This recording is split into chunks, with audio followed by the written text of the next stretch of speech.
and welcome. It is now time for Atomic Radio Hour, episode 107. I am your host, Vince, and I'm also here with... your half-painted host, Olive. Hello. How are you, friend? I am doing very well. I had a wonderful day. Pretty easy day at work, and got to hang out with some friends earlier, so I'm just like, I'm cool. Yeah? Yeah, I'm good. Yeah? How's that going for you? You enjoying it? I'm enjoying life right now. I really am. Good. Good. How about you, my friend? I feel like I come on here every week and say that it's the same shit in different day. I am working on so many different things right now. I know, you've been going crazy, like mad, working on projects. I don't know how you do it. After this recording, I am going to edit something else, and which actually, it should be out by now, and if it's not, it's coming out, and I'll just let you know now. Kyle and I are revamping our Kyle and Vince Go to the Movie series into Kyle and Vince Like Things, because our local movie theater shut down. So now it's just going to be a show about things that we like, and we're going to review them. And Do it. I have to work on that, and this episode that we recorded is damn near close to 3 hours. So there's a video element to it, there's the audio element to it, and I have to just fucking plug away at it. I've edited... It's like when I edit FOD, I just gotta, like, truck at it, yeah. Yeah, I'm going to... Or ATT is what we call it now. Yeah, I'm going to have like 5 things, because we had to record episodes for the future just in case something happened. I'm going to have recorded, like... anywhere from 4 to like 9 hours worth of stuff. And then on top of that, I started a new project for something that I'm very excited about. And I don't want to talk too much about it, but I started writing, and I'm already like 4 or 5 pages into writing it. And ooh, is it a continuation of an old project? No, kind of. It was an idea that you and I had, and now I'm kind of expanding upon it. Oh, cool. Now I know what you're talking about. Yeah, well, I gotta read it to you when we're done recording. But I just kind of been going and going and going and going. But I like to keep a lot of that shit kind of on the DL till it comes out. So Keep your cards close. yeah, and my enemy's closer. That's the thing we should start doing. Taking like phrases and putting them together. Those are called, I think they're called aphorisms when you do that. What, when you take 2 phrases and put them together? Yeah, like, I always say the one, we'll burn that bridge when we get to it. Haha, really? Mm-hmm. That's like, instead of, it's like a mixture of cross that bridge when we get to it and don't burn your bridges. Yeah. Oh shit, I just noticed. They're really fun. I like them. I just like fucking there's a whole words. like list of them online. Really? You really do like wordplay. I like how like I'll think of something and be like, oh, this is a good idea, and then it's like, yeah, that's already been done, and I'm like, god damn it. Okay, there we go. I realized that my laptop is not plugged in. Let's get into this episode. Before we get into it, we have some people to thank. Let's do it. We got to thank some people for supporting us on Patreon. Now, the Patreon is not mandatory. It's just if you want to see the show get a little bit bigger, a little bit better, a little bit harder, faster, stronger. And there's some people who believe in us, and we have to thank those fine, fine folks. So, Olive, if you could please start it off. Okay, so first we have the one and only Noah. Thank you, Noah. Thank you, Noah. I miss you. Next up is Gage. Thank you, Gage. Thank you twice. Thank you. Thank you once for the Patreon and then once for the Discord. I miss you twice. Next up is Jordan with a Y. Jordan with a Y. Thank you, Jordan with a Y. Thanks, Jordan. Next up is... Oh, you don't miss Jordan? No, I see Jordan on the regular. Okay, all right. Or at least I feel like I do with the chat. Okay. With Discord. Yeah, in the Discord. Link in the description below. We also have Danny. Thank you, Danny. It's nice to see you, Danny. I don't see you, but it's nice. And last up, but certainly not least, is Marcus. Thank you, Marcus. Now that's one I miss. All right. I don't know. I have this really weird energy tonight. I don't know how I'm feeling. You're good. You're good. I'm like all over the place. It's good. I was just kind of like, where are you going with this one? I was trying to like pick up on the joke or go with the bit, but no, there really wasn't a bit. I just didn't know what to say, and my words just started vomiting. All right. Well, speaking of vomit, today's episode, the lore for today's episode is going to be on the gun runners. Now, I don't know how much you already know about the gun runners, but they are fucking awesome. The gun runners are awesome. They are like, if the gun runners and the followers could somehow meet up and like work a deal. I mean, I guess it would be kind of cool. Counterintuitive, because it'd be like, we're trying to help people, and then you're selling weapons to kill people. But if they could just make the money for the followers, like, because the followers need more money, more help. They are weapon merchants operating out of the Fortress in the Boneyard. The Fortress is a reinforced weapon facility surrounded by a moat of toxic waste, and it houses much of their machinery. By 2281, they have branches in the Mojave, they have the one near the Strip, and they supply the finest hardware. And they're very selective, but they do sell directly to the NCR. By 2131, they're established as a small-time gang in the hub, later moved south to the Boneyard, and settled in a factory in northern LA. They committed routine gang activities, and they also started taking... Oh yes, routine gang activities? What do you think a routine gang activity is? Probably, like, stealing and, smuggling and murdering and roughhousing. Roughhousing. A little bit of horseplay, maybe? Yeah, definitely some horseplay. Tomfoolery? Some buffoonery. Buffoonery. Absolutely. Let me ask you a question. Yeah. What industry do you think hit COVID, has COVID hit the hardest? Sex work. Oh my god, I was thinking the same thing. I was going to play it off as a joke. I can't believe you fucking said that. Sex workers are probably having a really hard time right now. How are you going to throw dollars at strippers from fucking 6 feet away? You got to ball them up and throw them at them like spitballs. Like, I can't believe you said that. Dude, how are you going to fucking hire a prostitute when you got to stay 6 feet apart? Girl, I don't know. Fucking...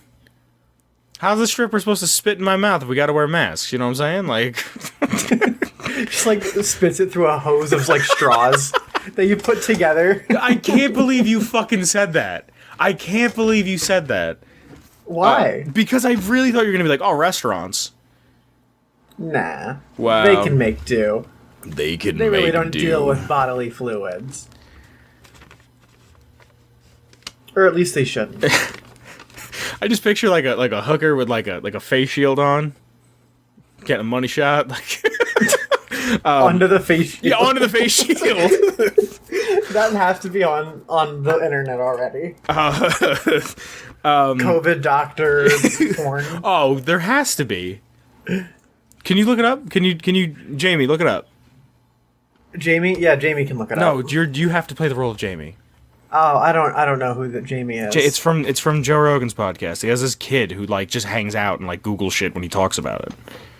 Okay. So you got to play Jamie. Look it up. Look up COVID porn. I don't want to do this. Just you have incognitus. All right, so they start doing routine gang activity, and they also start taking guns from those that they have killed and start selling them back to their contacts in the hub. They made so much money on gun trading, they gave up the gang life to focus on trade. They decided to no longer... Hold up. Jamie's returned. Wait, hold on. Okay. No. This headline is ridiculous. Posted in the Rolling Stones. No MILFs, no squirting, no gangbangs. How the porn industry is changing during COVID-19. So no MILFs. No MILFs, no squirting, and no gangbangs. I don't want to be that guy, but you know most, like, porn MILFs are probably single moms and need that income. Yeah, probably. But I mean, hey, what you gonna do? Alright, so they made so much money off gun trade, they gave up the gang life to focus on the trade. They decided to no longer import weapons and start using the factory to produce the weapons. They had an abundant supply of scrap metal in the fortress / the factory they worked in, and quickly became gunsmiths. They had the ability to produce military-grade weapons and ammo with pre-war schematics. By 2151, the independent metal resources had completely run out, starting to import from... Now, I don't know how to say this. Jamie, can you look this up? It's Adytum. Anthem? Abdium? Sounds like you said something backwards. Yelzen? What is it? Adytum. I remember hearing it on Google Translate because I didn't know how to pronounce it. It's a Greek word that means some sort of a town or something. Adidum? Adidum? Yeah, it's a small settlement south of the Boneyard. By 2155, they adopted the name the Gun Runners and formally established their business. By 2158, they had a stable situation until the regulators started to rule Adidum. Now, this is not the Fallout 3 regulators. This is a police force, a vicious police force. So a police force. Ooh, vicious. The regulators took advantage of the gun runners' reliance on the metal imports from the fortress and squeezed the gun runners. They would buy the weapons at rock-bottom prices and then pocket the extra value on reselling them. So they would buy it from the gun runners for dirt cheap, and then Adidum would then fucking resell it back to people. Smart. Not necessarily ethical, but smart. The gun runners needed a new supply of metals, but the Deathclaws taking residence in the Boneyard made it near impossible to find new supplies or move shop. At this time, the impromptu leader named of Gabriel realized that this was a problem, leaving Zach, their master merchant and what's the word I'm looking for? Like artisan, I guess? The docent, if you will. Yeah. Like the guy who would build, like the dude who's on top the gunsmith, of... Yeah, the dude who's on top of that. He kind of had nothing to do because they didn't have materials and they couldn't really ship anything out. The NCR... they survived all their problems with Adidum and the Deathclaws. They rose to prominence as the primary supplier of heavy quality weapons and ammo in New California. The Gun Runners and Crimson Caravan became two of the oldest, most influential merchant houses in the NCR. With the creation of the NCR Army, they needed ammo and weapons. The Gun Runners became what is commonly called an unofficial branch of the Army, supplying them with whatever they needed.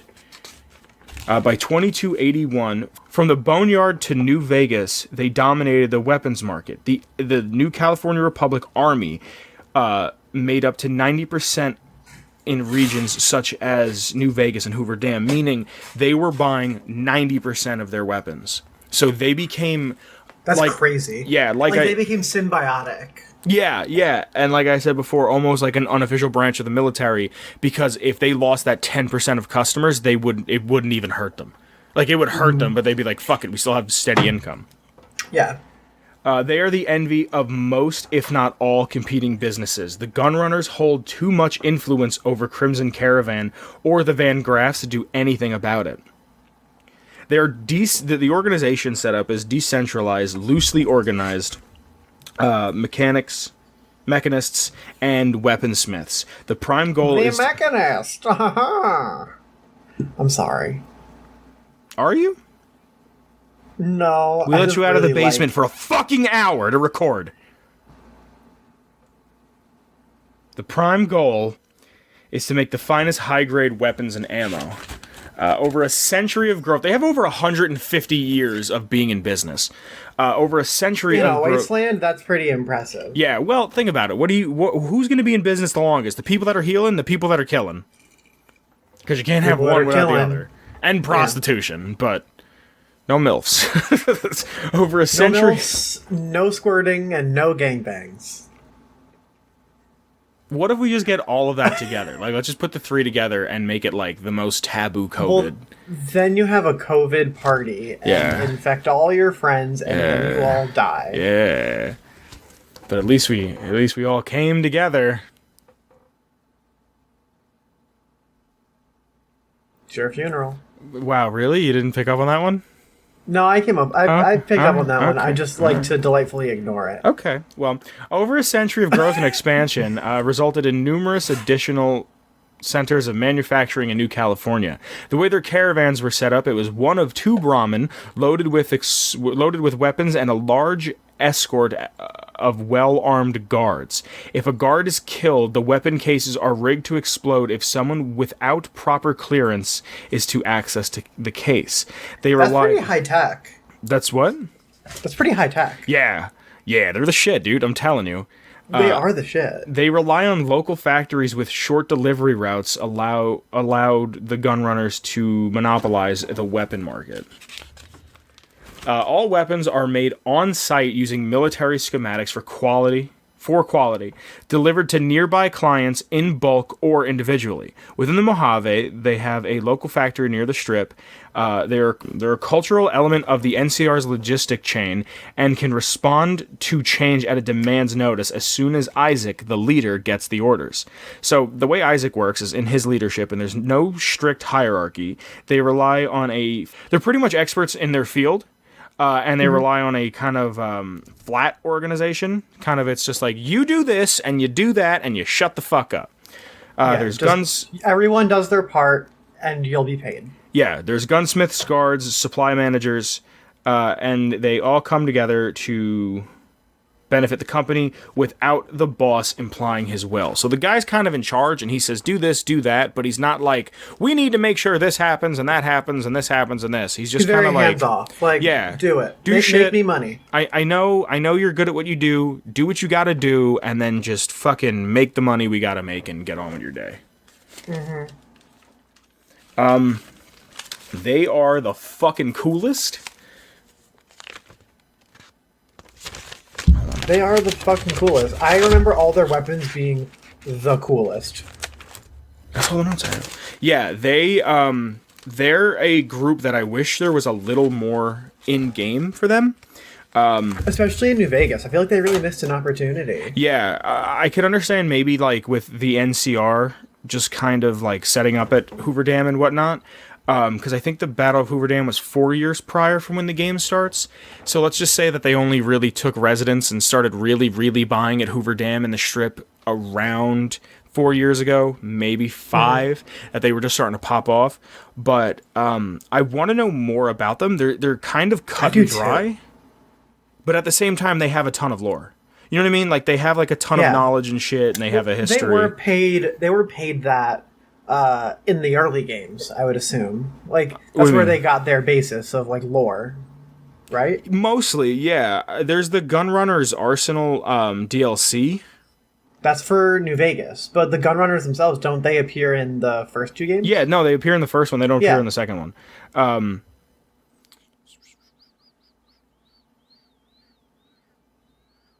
There's also I'm on the wiki just because I want to see if I forgot anything. They have a little notable mention for Vendertron, the dude who's in the shipping container, and he's like, "You can't get me out of here.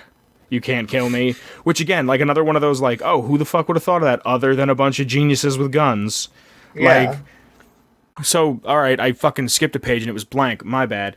This is the best profession in the waste, and they would do nothing to go against the structure of the way the boss is set up, the way the factory is set up, the way the I guess the politics of it are set up. It seems like it would be a very, like, politically active zone, because guns are going to be so important for... maintaining power in the wasteland. It seems, especially with like the NCR, like they need their guns. It seems very politically active and at the same time very politically neutral, because there's everybody needs them. Yeah, and at the same time, I wouldn't be surprised if Caesar was trying to buy guns from them too. You know what I mean?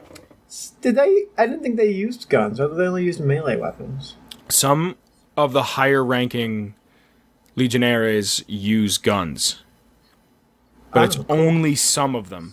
You have to be, like, it's normally machetes or spears. But if you're a high-ranking official, when they send you out, because they know the NCR is going to use guns, they give them guns.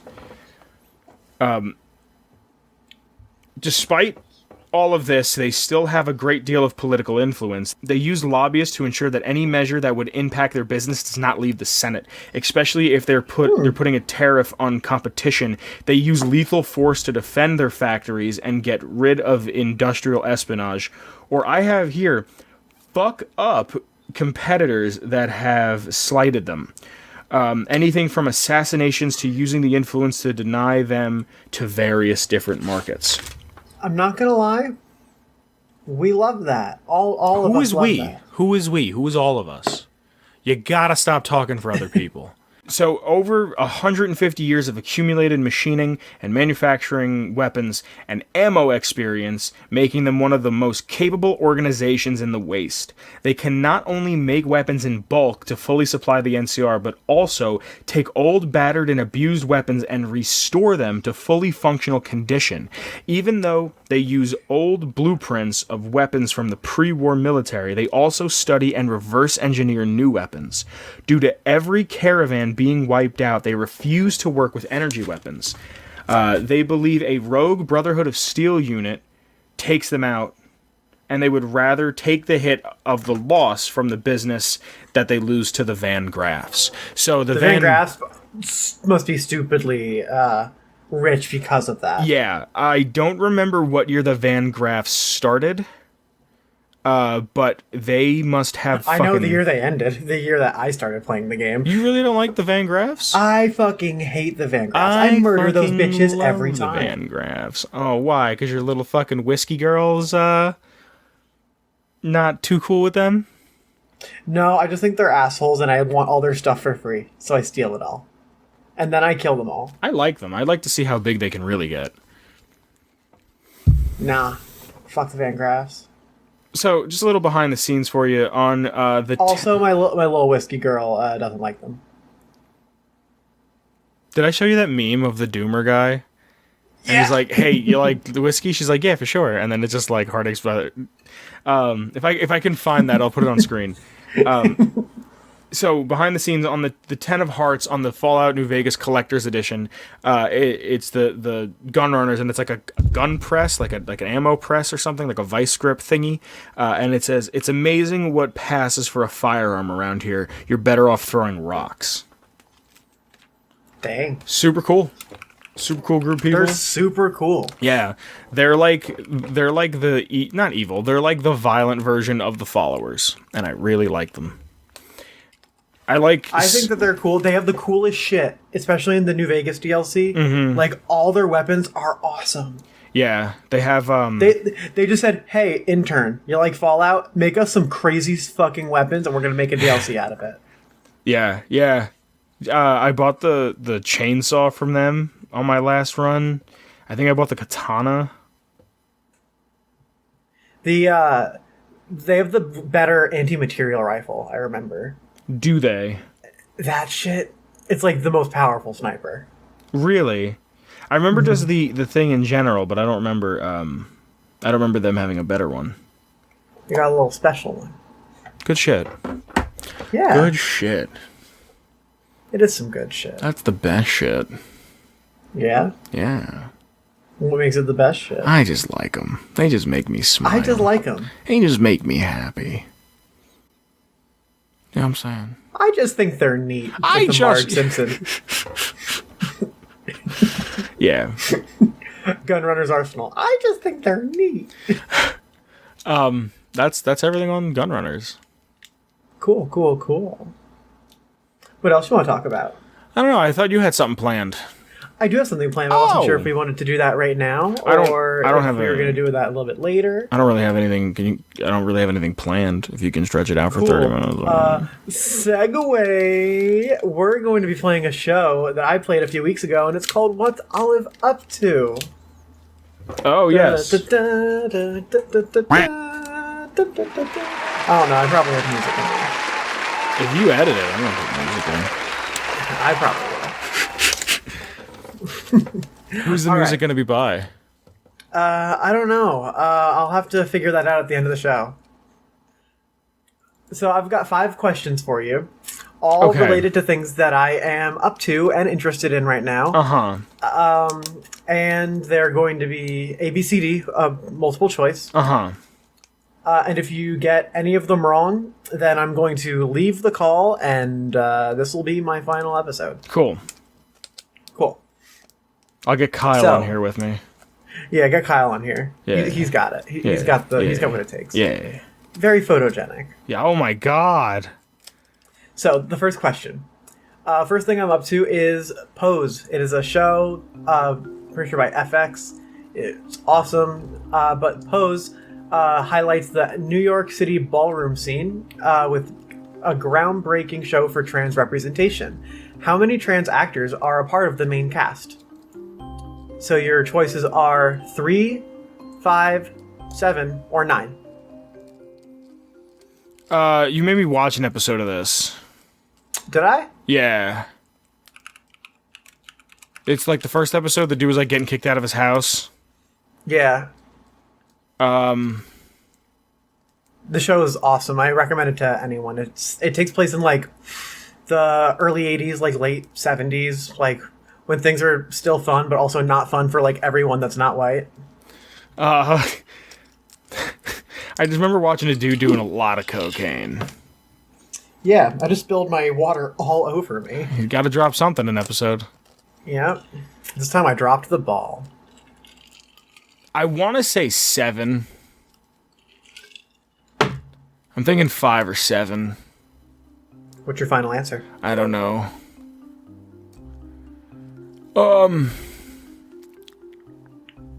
you saw the one episode. Yeah, so... I know, and I remember seeing a lot of women with really strong jawlines. I love a good woman with a strong jawline. 7.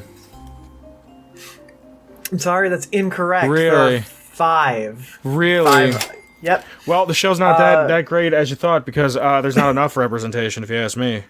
You're correct. But despite that, like having the main like plot and story be about trans people and their like culture of that time is something that's very special. And I think anyone that wants to learn more about that culture should definitely give it a shot.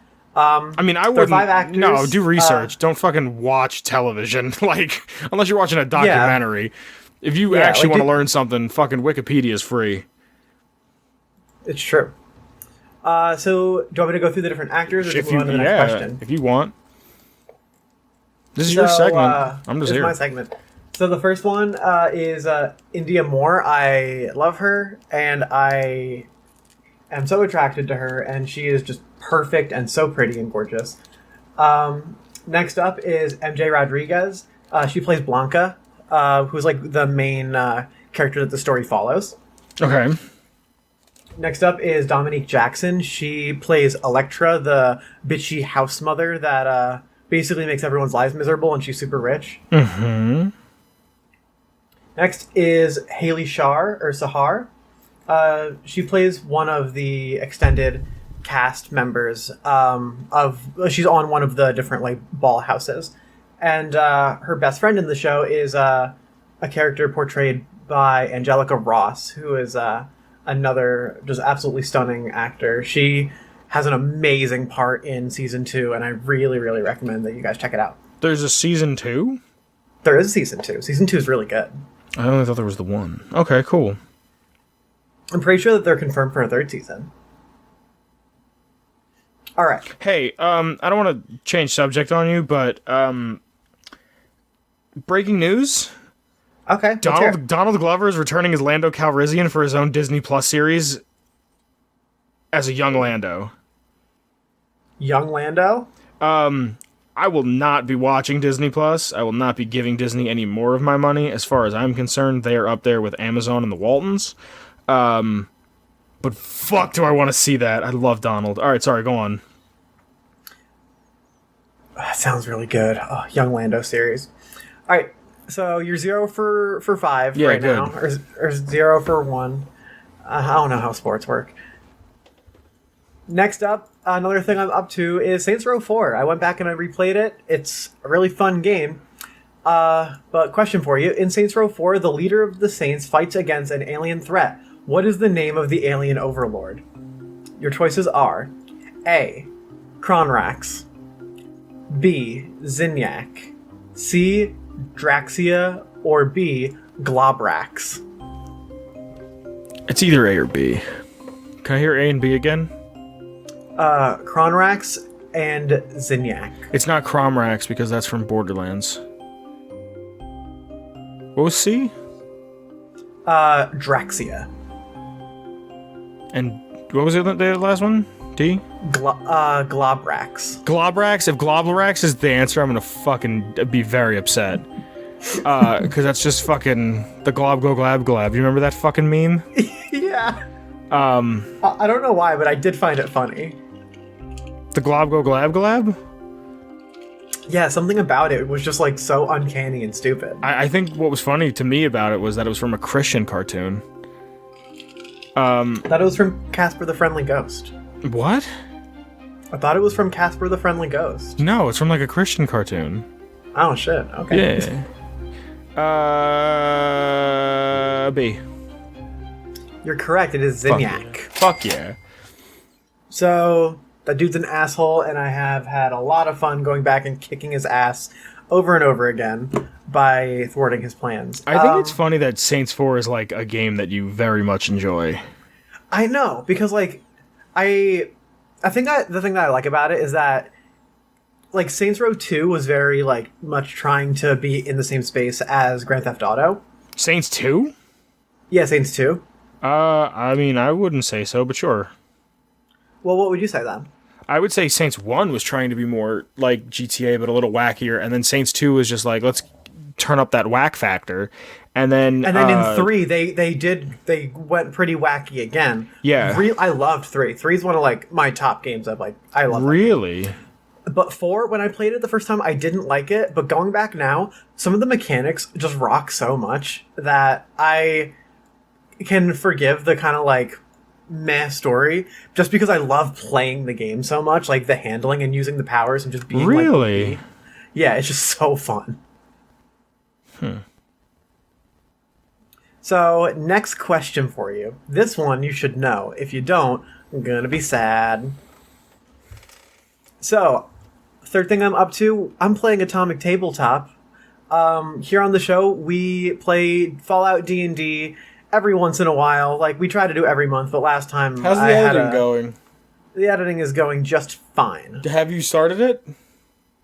I started, like, going through the footage, but I haven't really, like, made a super amount of progress on it.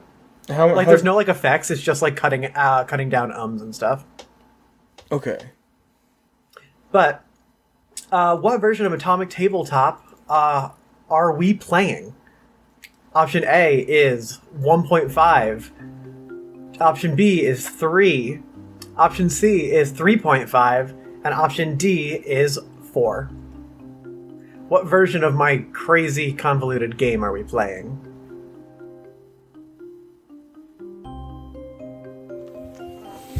Oh.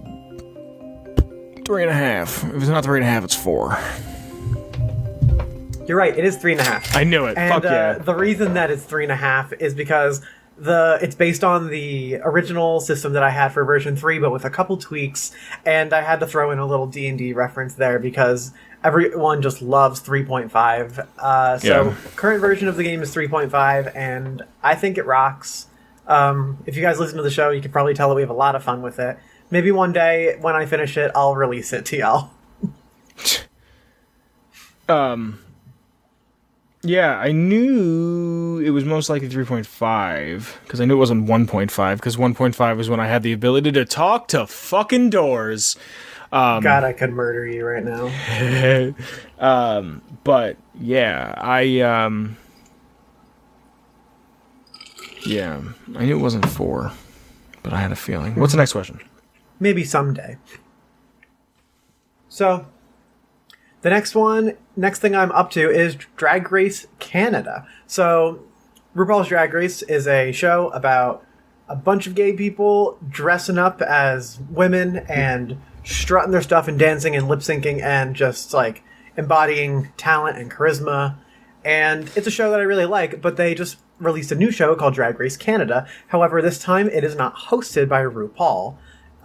Which of the following drag queens hosts Drag Race Canada? Option A, Brooklyn Heights. Option B, Alaska Thunderfuck. Option C, Trixie Mattel. Or option D, Chi Chi DeVane. I have no fucking clue what you're talking about whatsoever. I know. I'm so incredibly lost. I don't know what's going on. I know Alaska Thunderfuck is like a strain of weed. Yes, it is. And I know the Canadian laws for television are different, but I doubt they would let a woman on TV whose name is Alaska Thunderfuck. I know Trixie Mattel's huge because you used to love her. Still do. I don't know anybody else in this thing, so I'm gonna go with her. But I when you brought up fucking Avatar, at least I'd seen a couple episodes of Avatar. I don't think I've seen a full episode of Drag Race. I don't think you have either. You've gotten like halfway through and been like, I'm good. I don't get it. I just don't, like, if it's your thing, fine. I don't understand. I don't get it. I just think it's so fun. It's like living art. Like, I can go to a museum and look at a painting, or I can go to a drag show and like look at someone like be amazing. Sure. It's different. It's a different medium. Yeah. But I mean, I like performance art. You are incorrect. It is actually hosted by Canadian drag queen Brooklyn Heights. She's Canadian. Her name is Brooklyn Heights. Yes. Like the place. Yeah. Well, it's Brooke, and then middle name Lynn, and then last name Heights. But she goes by the full thing. Yeah, Brooklyn Heights. Why isn't it like Canada Cold? Like. Well, she has been performing in America for a while, so I'm not sure if like that's always been her name or if that's just like what it ended up being. But she's really awesome, really talented, and it's very strange to see her like in this role as like the host. But I think it's a blast, and I've had a fun time watching it because it's so much different than the show I usually watch. How is it different? It's is there just geese and maple syrup? Like what's? No, it's I don't know. Like the way that it it feels like similar but not the same. It's a lot more messy and unhinged, and I like that because it reminds me of the older seasons of Drag Race when things were messy. Like when they had shit sound, or was it shit video? No, not that kind of messy. Like messy as like the competitors are like super messy. That literally doesn't help me. You're using the word in the definition. I know.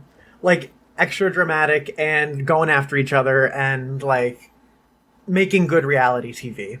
That's what I think is so funny about that show in general, is that like the joke is that they're taking it seriously and you shouldn't take it seriously, but you take it seriously, but you shouldn't, but you do, but you don't, because you can't, but you will. Yeah, that's about right. That's what, like, I'm sitting there and I'm like, oh, I get it. And then, like, as soon as I feel like I get it, I'm like, wait, I don't get it. And then I'm like, oh, I get it. And then I'm like, wait, hold on, what's going on? Like, I just don't, I don't know. Well, I won't torture you with any more Drag Race. Thank you. But the last thing I'm up to, because I like to sit in my bed, is Netflix. So the question reads as follows. Olive is always on a media binge. What genre is she binging right now? Your options are sci-fi, documentary, reality TV, or cartoons/anime. All right, if it's D, we're going to talk about what shows you're watching. But I really hope it's documentary, because I need some good doc recommends. You're incorrect. I have seen a couple good docs recently, but I've been just kind of watching like cartoons and anime. Really good shit. What are you watching? Like I'm rewatching Full Metal Alchemist Brotherhood for like the 19 billionth time. Sorry about that. It's so good. I love it. I watched BNA. I don't know. BNA. It's Brand New Animal is what it stands for. And it's by an anime studio called Studio Trigger, and they do beautiful, beautiful work. And it was a really good series. I really liked it. I just started Noragami, which is kind of cool. It's like this guy is like a new god, and he's like trying to get like followers, but there's like demons and shit. It's kind of cool. I just saw like the first episode, so I don't really understand the full scope of it yet. Yeah. But yeah, it's just like stuff to like have on in the background that I don't have to take too seriously. Like whenever I watch sci-fi, I get too into it and I need to like analyze the plot. But sometimes I just need some like garbage food TV. Sometimes I just need JoJo, you know? I've never seen an episode of JoJo. It's the Doritos of cartoons. Like, it's not particularly good, but you just eat the whole bag and you love it. What flavor of Dorito? Cool Ranch. Okay, I'm out. I fucking hate Cool Ranch. No, maybe not. It depends on the season. Some seasons are like Cool Ranch, but some seasons are like the purple ones, like the chili ones. Those are oh my god, those are vegan. They're vegan, really? Yeah, they're vegan. They're very good. They're the best ones. The purple Doritos, dude. I remember I went to a party in high school, and it wasn't like a big party. It was just like maybe 3 or 4 people at one house. And I was like, oh, I'll bring something to snack on. And I brought purple Doritos, and they were like, these are fucking gross. I went, fine. And I ate them all but like the last like quarter of the bag. And then I went to the kid's house like a few days later. I was like, yo, where are those Doritos at that I left here? And they're like, oh, we ate them. I was like, the fuck you mean we ate them? He's like, yeah, I tried them and they're delicious. I was like, I fucking told you. I actually found one flavor that I think is better than the purple ones. Oh? So I found one. I wasn't sure if it was like limited run or something, but I found one that's like garden salsa. It's in a dark red bag, not like a regular red bag like the original. Salsa. The garden salsa ones are so good. They've got like a hint of lime to them. Ooh. And it's not quite as like, it's a different kind of hot. Not like Takis. Like Takis are kind of too hot, kind of more like the purple ones, but they're like Takis like are nice just hot. Loud. Like the people that eat Takis are loud people. Like my roommates and I eat Takis. Oh, you're gonna tell me your roommate isn't loud? No, she's definitely loud. Yeah, I love her to death, but we get worked up. We get excited. Well, those are the 5 things that I'm up to recently. What do you think? I think you should broaden your horizons of what you watch that's animated, especially if you're using Netflix. I think you should watch fucking BoJack Horseman. Yeah, I've been meaning to get around to it. Oh, another thing I watched was I started Kipo and the like Wonder Beasts. That's really cool. I don't know what that is. It's I think by DreamWorks, but it's an animated. It's a cartoon. It looks really cool. The premise is cool. It's an apocalypse scenario. So What's maybe it we can called? like review an episode. Kipo and the Land of Wonder Beasts, I think. You're not Kipo. Hold on, you're not. What's that show that you sent me that was like Dreamatorium? Midnight Gospel. Yeah. You like it's a podcast but animated. Yeah. There's an episode where one's Joey awesome. Diaz is like, I'm selling cats. It's the Pizza Man. Fucking. Oh, that's so fucking fun. Who's your I favorite haven't finished comedian? Midnight Gospel yet. Who's your favorite? Who's your top 3 comedians? I haven't started it. I gotta watch it. My top 3 comedians? Yeah. I don't know. I don't really like follow comedians. Like I'll see something funny. I'll be like, maybe I'll share this with someone that it reminds me of. But like, I don't like follow comedians. I'm on a kick right now of listening to comedy specials, and I fucking think Theo Vaughn might be one of the funniest people alive right now. He'll just say some shit that like you know that tangent thing I'll do where I'll just kind of go off on a tangent and I'll just see, how long can I run this out? Yeah. That's what all of his jokes feel like, but like they're funny. Like they're not just me trying to see how long I can make my brain work. It's like he just goes, and it's fucking like he's got a joke about how he like grew up in this small town in Louisiana, and the biggest thing that they have to offer, like their claim to fame, is that's where John Wilkes Booth went to high school. that like there was animal testing facilities in the town that he grew up in, and these monkeys escaped, so him and like 4 other kids that went to the YMCA summer camp just fucking would run after monkeys and try to round them up in like an Arby's parking lot.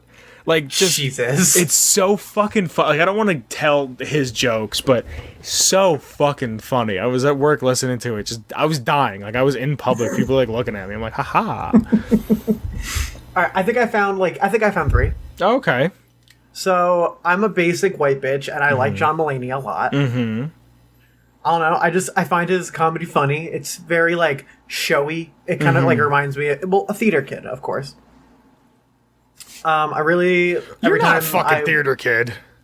I know I'm not. Although oh. I was in my senior high school play. Yeah, I was gonna say, what were you in, A play? Yeah. You suck one dick doesn't make you gay. Yeah. But what if it's the best dick? I mean, it depends. Like, how long are you gonna try it out for? No, we can't be telling other people's jokes. We cannot be telling other people's jokes. All right, the next one is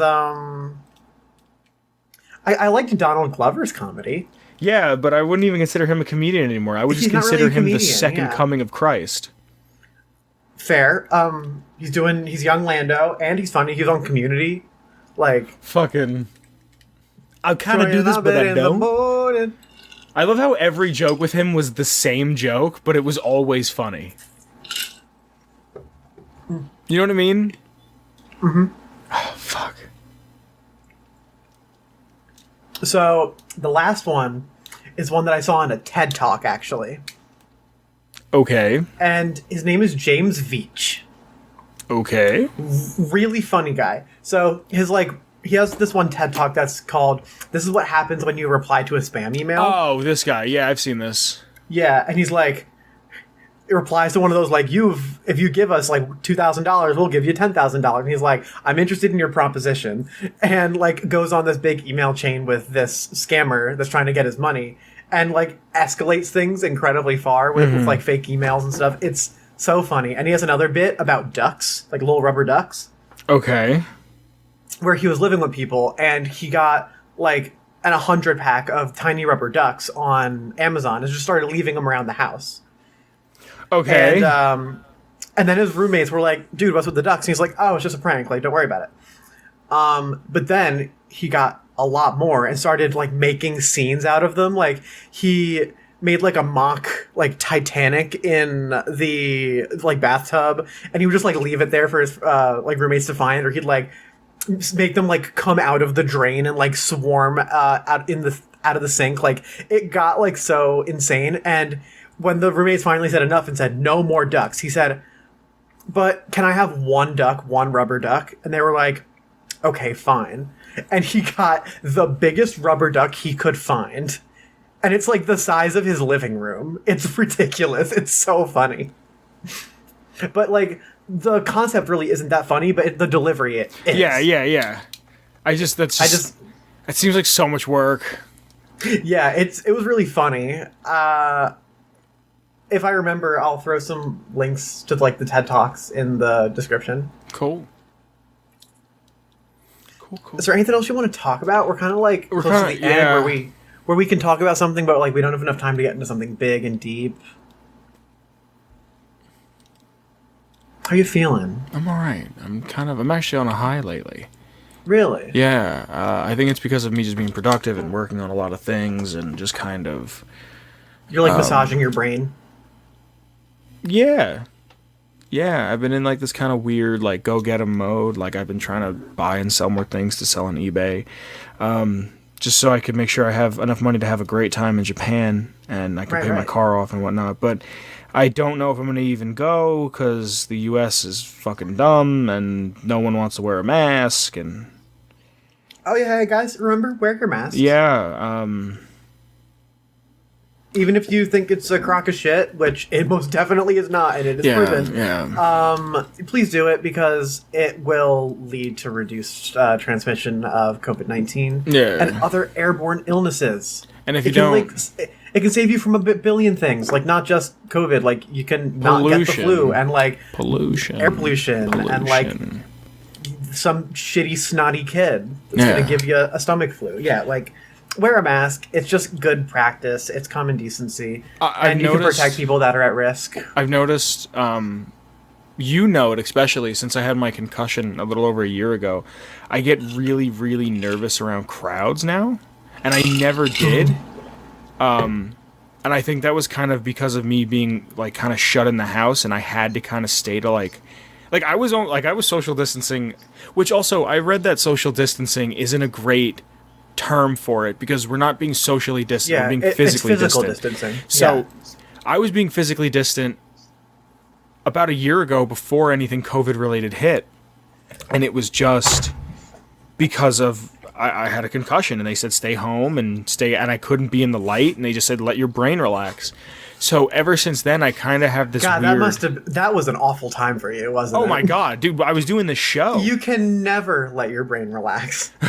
Yeah, but we were doing the show during that time. So, like... I remember it was really hard. Like, you would get knocked out by the end of the session. Yeah, and there's a few episodes where I'm just a fucking asshole towards you, and I don't even mean... So, like, this is my half-assed apology. That's a year and a half late, sorry.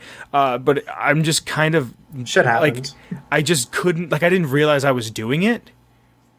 I mean, your brain was literally swollen. Like, what else were you going to do but be agitated? Yeah, well, I mean, yes, but it's not excusable. And yeah, it's just kind of like, ever since then, I kind of like, I get into crowds and I like start backing towards the wall.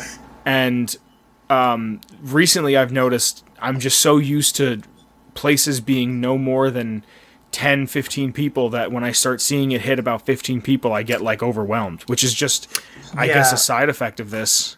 I know what you mean. Yeah. Like when I go to the market or like to get food and I'm like going through the aisles, like getting shit that I need, and I see like 5 or 6 people in one cluster, I'm like, oh, what the fuck? It's not so much that. It's like if I... It's like what are y'all doing here? Go home. Like I went to the mall recently, and I mainly went just because, well, one, I wanted to buy things to sell because everything's on fucking sale. But also, I just kind of wanted to see how dystopian it was to think that, like, this is such late-stage communism, capitalism, that, like, we have to be here. We have to go to the mall. Like, there was a line for the Apple Store. It was the most fucking humid day of the year. There was a line for the Apple Store that they had tents set up outside. Like, you really need your phone fixed that badly? Well, I'm going to say no for the most part. But for some people, that's their only connection to their job. Their phone? I guess. You're not wrong. Yeah, like, you never know that people, like, got to run a business. Yeah. And, like, for other, like, public services have been closed, like, until, like, just this week, like, the DMV has been closed this entire time. And, that's like, a godsend. One of my friends, their not their insurance, but, like, I think their registration is up, and they wouldn't have been able to drive their car for the past, like, months because they couldn't get it re-registered. No, that's bullshit. You can, because I remember there's a guy who works not with me but close to where I work, and he was telling me that his registration expired it was like the month after, like March. If it wasn't March, it was April that everything expired. And he tried calling up, and they were like, if any of your things have expired, you can't get fined for it. It's indefinitely, because you can't fine me for something I can't control. And like, right, he was like, I can... It might be different in Pennsylvania than it is in New York, but like, they haven't been driving. Really? Nah, they should be fine. Dude, if I get it fucking ACAB, but like, if any cop were to pull me over and be like, you're driving illegally, I'd be like, what do you want me to do? Yeah. You want me to go register my car in a different fucking state and then go get it there and come back? Like, no, shut the fuck up. I'm not working. Go home and fucking hit your wife like you do. Did you know like 80% of all cops have fucking domestic abuse reports on them? There's your fun fact of the fucking day. I wouldn't say, I don't think it's 80%, but a shit ton It's fucking high. If it's not 80, it's 40. I'm fucking sorry if I flip numbers, but that's just, I don't know. It's high. It's something really, really high. Defund Paw Patrol. Defund Paw Patrol. That still makes me laugh. Off the top of my Google search, it's 40%. 40? Which is still ridiculous. That seems like 45% too high. Yeah. I know.